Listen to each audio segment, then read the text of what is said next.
Hi friends, welcome to the story spot. ఇవాళ ఒక బ్రాహ్మణుడు పాము కథ విందాం. ఒకానొక ఊరిలో ఒక బ్రాహ్మణుడు ఉండేవాడు. అతనికి ఒక పనికిమాలిన పొలం ఉండేది. అందులో పండే పంట అతను భార్య కొడుకు తినటానికి చాలేది కాదు.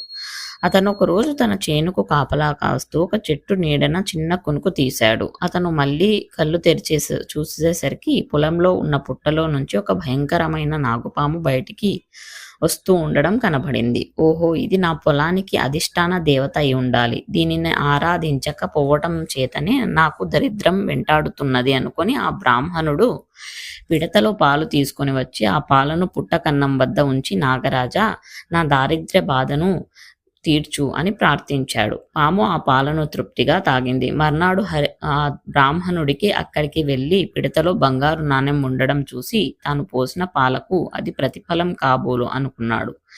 అటు తర్వాత అతను రోజు పాముకు ముంతెడు పాలు ఇచ్చి పూజించి మర్నాడు ఒక బంగారు నాణెం పుచ్చుకుంటూ వచ్చాడు. ఒకసారి అతను పొరుగురు వెళ్ళవలసి వచ్చినప్పుడు పుట్ట వద్దకు పాలు తెచ్చి పాముని పూజించే పని తన కొడుక్కి అప్పగించాడు. పుట్ట నిండా బంగారు కాసులు ఉండి ఉంటాయని ఈ వెధవ పాము ఒక్కొక్క కాసే ఇస్తున్నది అనుకొని ఆ బ్రాహ్మణుడి కొడుకు పాము పాలు తాగేటప్పుడు దాన్ని చంపే ఉద్దేశంతో కర్ర పెట్టి దాన్ని నెత్తిన కొట్టాడు. తర్వాత పుట్ట తవ్వి బంగారం తీసుకోవాలని వాడి ఉద్దేశం. అయితే పాము దెబ్బ తప్పుకొని దారుణమైన కోపంతో కుర్రాన్ని కాటేసి చంపింది. బ్రాహ్మణుడు తిరిగి వచ్చి ఈ వార్త విని కుర్రాడికి దహన క్రియలు జరిపి మళ్ళీ పాము కోసం పాలు తీసుకుపోయి, నాగరాజా, నీ తప్పేమీ లేదు, నిన్ను చంపబోయి మావాడే తన చావు తెచ్చుకున్నాడు అన్నాడు. దానికి పాము ఇలా అన్నది: బ్రాహ్మణుడా, నేను నీ కొడుకును చంపినప్పుడే మనిద్దరి మధ్య ఉన్న బంధం తెగిపోయింది.